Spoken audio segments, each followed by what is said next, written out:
A brand new patch has dropped which has completely changed the custom tactics meta on probably the most meta formation and actually in general every single formation on FC25. But before we get into that, please drop this video a like for me, and if you can please hit that subscribe button to my channel, that would mean the world to me. So without any further ado, let's get into the custom tactic.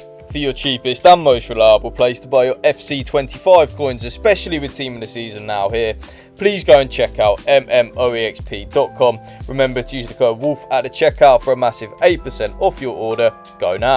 Now, the latest patch has dropped, which has nerfed the 95 meta. So if any of you don't know, in all of my custom tactics video, I would be playing pretty much a 95 meta. And this means that our team will automatically press and automatically offside trap up the pitch, but it wouldn't have drained our stamina a lot. That is kind of like what happened, but the latest patch has completely nerfed that into the ground. Now, a little bit of a disclaimer, you can still use the 95 depth and meta if you want to, you just won't get the automatic press and automatic offside trap, which makes it so overpowered over the last pretty much few months of the game. So as we then get into the custom tactics, of course, the tactical preset, like I say in every single one of my videos, is going to be on custom. I don't know why you would want to use anything else other than that. Custom means that you can use what you want.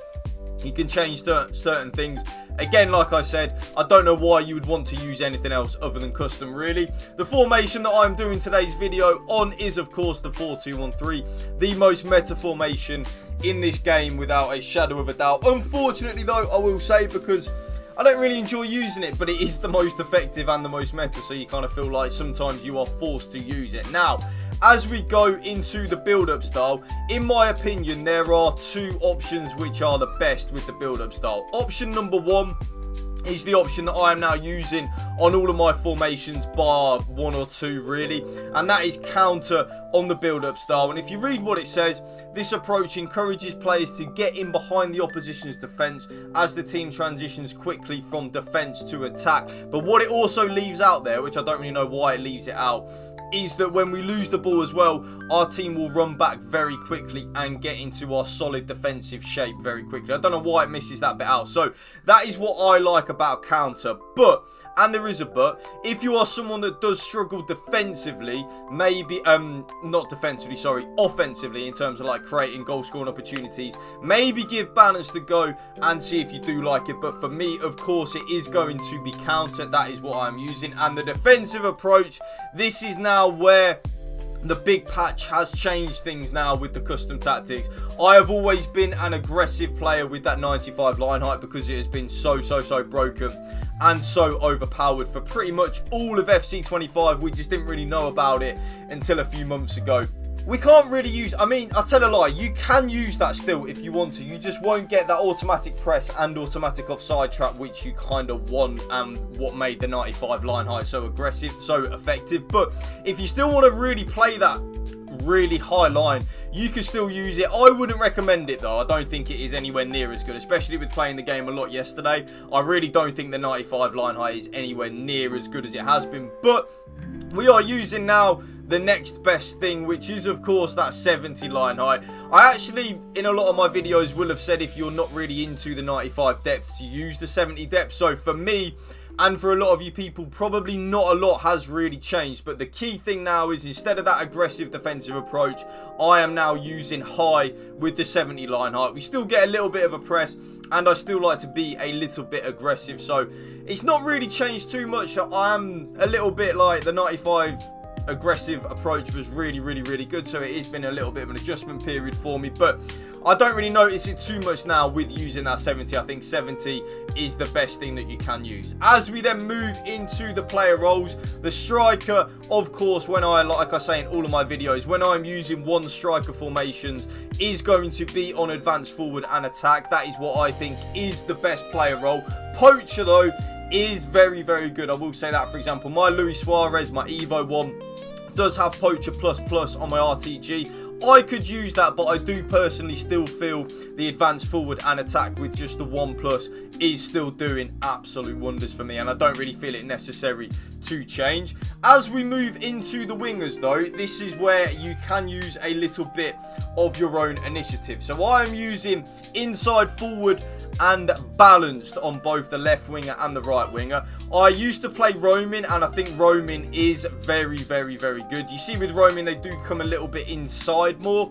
And inside forward and roaming is definitely something which I would recommend trying if you are someone that does struggle in the 4-2-1-3 to create goal scoring opportunities. If that is you and I'm talking to you right now, maybe give the inside forward and roaming a go. But with inside forward and balanced, I do just prefer that. I do like the balanced option, and if you read what it says, when balanced, the inside forward will offer minimal defensive support and sometimes hold off making runs in behind to instead offer passing options. I like that, and if you read what it says there, it means that they do come shorter a little bit to give us more passing options, and then I can manually trigger them to make runs in behind. So I like the inside forward and balanced on the left winger and right winger in the 4-2-1-3. As we move on to the cam, I think playmaker and balanced is the best thing to use in the 4-2-1-3. Shadow striker is very, very, very good as well, but I don't think it is good in the 4-2-1-3 in my humble opinion. I use shadow striker a lot, especially for example in the 4-4-4-1-1, which you probably, I said about a million fours there, didn't I? But which you will see tomorrow's video probably will be the 4-4-1-1. I actually use shadow striker in that formation, but the key thing in the 4-2-1-3, I kind of want my cam to play as a cam. I kind of don't really need him to be making penetrating runs and to get in behind as much. I kind of want him to be the link between the two CDMs and my front three. So playmaker and balanced. Build-up is a good and viable option as well. I did actually used to play playmaker and build-up. It means that the cam does just drop a little bit deeper. So again, if you're someone that is struggling with passing lanes and passing build-up and passing patterns in the 4-2-1-3, maybe give the playmaker and build-up a go. But for me, it is playmaker and balanced. Now, both CDMs though are, in my humble opinion, best set on deep line playmaker and now build up. Wait, where's my other CDM gone? There you go. Deep line playmaker and build up. Yes, so they will both now have more options and more license to get forward, which again helps us out with the attacking play and the passing patterns in the 4-2-1-3. Deep line playmaker, build up and defend though is also a viable option on both of them. That is something that I used to use, but I did notice that my CDMs were just a little bit too defensive really in that. So that is why I do now play double DLP and build up. Both the left back and the right back though, because of the 4-2-1-3 meta, do have to be on fullback and defend. If we have an overlapping wing back or an overlapping fullback, our opponent will more than likely be playing the 4-2-1-3, which means we will lose the ball in transition, or if we lose the ball in transition, our wing back will be overlapping. Our opponent's winger will have a free run on goal with one through ball. So we kind of need to, I hate it, but we do need to play it that way. Now, as we move on to the centre-backs, both of them are just on defender and defend, nice and simple. And then the goalkeeper, though, is on sweeper, keeper and balanced. And there you will see the code right on your screen right there. And it will also be the top pinned comment down below in the comment section. So that is going to be the end of the video, YouTube. If you did enjoy it, you know what to do. Please drop it a like for me. Please hit that subscribe button to my channel, and remember to spread the love and positivity. PMA, positive man attitude. Let me know in the comment section as well if you have any questions, because I do reply to every single comment that I do see. So thank you for watching. Peace out. One.